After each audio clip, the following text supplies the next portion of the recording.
Hey Bible readers, I'm Tara Lee Cobble, and I'm your host for the Bible Recap.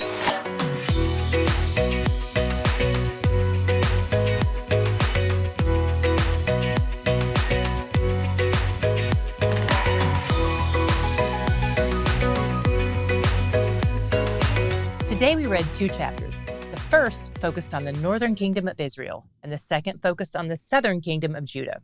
Let's go up north first.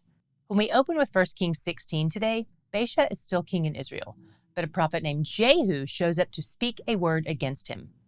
Jehu's dad is the prophet Hanani, the same prophet we met yesterday who called out Asa for his sin and then got thrown into prison. Things go considerably better for Jehu in his confrontation. He prophesies that Baasha's people will be wiped out, and they are, starting with Baasha himself. Next, enter King Baasha's son Elah, who only reigns for 2 years before his servant Zimri murders him while he's drunk. Then Zimri takes over the throne.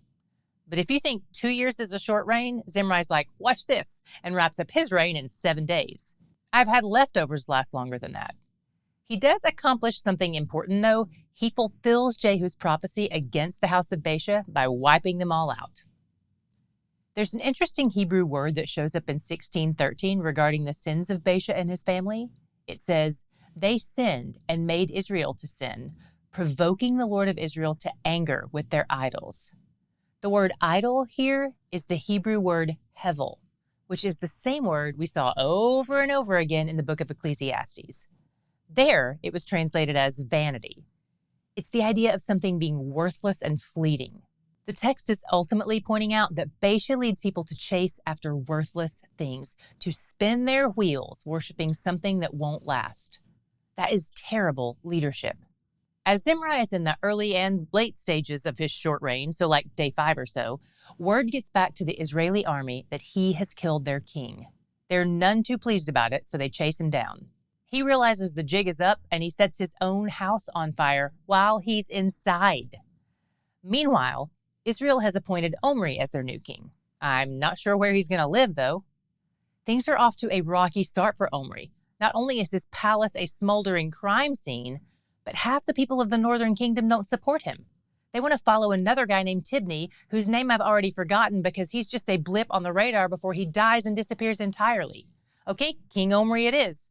Omri is a bad king too, but you already knew that because he's a king in the north and all their kings are bad without exception. Fun facts about Omri. Archaeologists found a 9th century BC obelisk with his name engraved on it.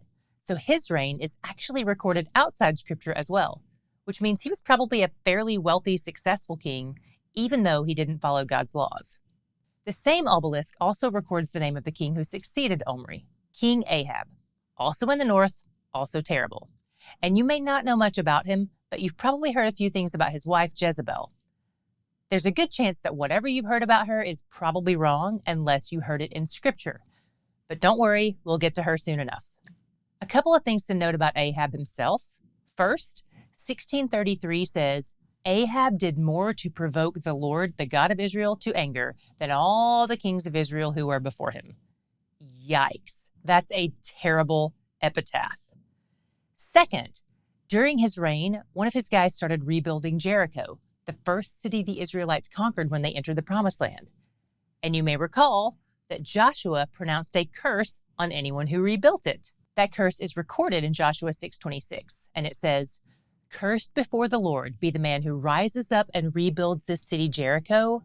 At the cost of his firstborn shall he lay its foundation, and at the cost of his youngest son shall he set up its gates. And that's exactly what happens to the man who rebuilds it. The text seems to indicate that his oldest and youngest sons die as a result of his endeavor. Now let's move down south and see what's happening in Judah. Jehoshaphat takes over for his dad Asa after he dies from the foot disease. God was with Jehoshaphat because his reign was similar to David's. He sought God and kept his laws. And 17:4 points out that the southern kingdom of Judah as a whole is honoring God, while the northern kingdom of Israel is not. This will continue to be a theme. During the entirety of the divided kingdom, the only righteous kings are in the southern kingdom of Judah. Jehoshaphat tears down the high places and even sends officials and priests all throughout the land of Judah, teaching people God's truths wherever they went, like seminary takeout. And another astounding feature of his reign is the way his enemies are turned to allies. Because guess who shows up on their doorstep with an apple pie and a bunch of silver? The Philistines, aka Goliath's people, aka the people who stole the Ark of the Covenant, aka the arch enemies of the Israelites. Wow, even his enemies are impacted by the way he rules with dignity and honor. Judah loves King Jehoshaphat. They bring him lots of gifts too. And it's easy to see why he's so beloved and respected as their king. 17:6 says, his heart was courageous in the ways of the Lord. Now that is a great epitaph. But he's not dead yet, so there's still time for him to make some less than wise decisions. Stay tuned. What was your God shot today? Mine was in the southern kingdom during Jehoshaphat's reign. 17:10 says, the fear of the Lord fell upon all the kingdoms of the lands that were around Judah, and they made no war against Jehoshaphat. The fear of the Lord always catches my eye, so I dug into this a little bit. Was God turning the hearts of these enemy nations toward himself? As it turns out, no. The Hebrew word for fear that's used here is different than the word used to describe the good fear of the Lord. This word means dread. Bummer. So as it turns out, what was happening here was that the nations around Judah saw that God's hand was with them, and they were afraid of them and of God in the way that drives you away from something. That's why Judah had peace, not because their enemies were falling in love with Yahweh, as I'd hoped, but regardless which scenario had played out, the thing I see about God here is the same, and it encourages me nonetheless. He's sovereign over the hearts of our enemies. This is encouraging to me because whether he turns those hearts toward himself or just away from me, it's the good and right thing, and it serves his purposes. Either way, his people are protected, and either way, his plan is accomplished.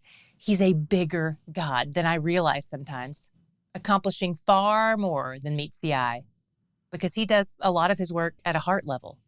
He's sovereign over hearts, and he's where the joy is.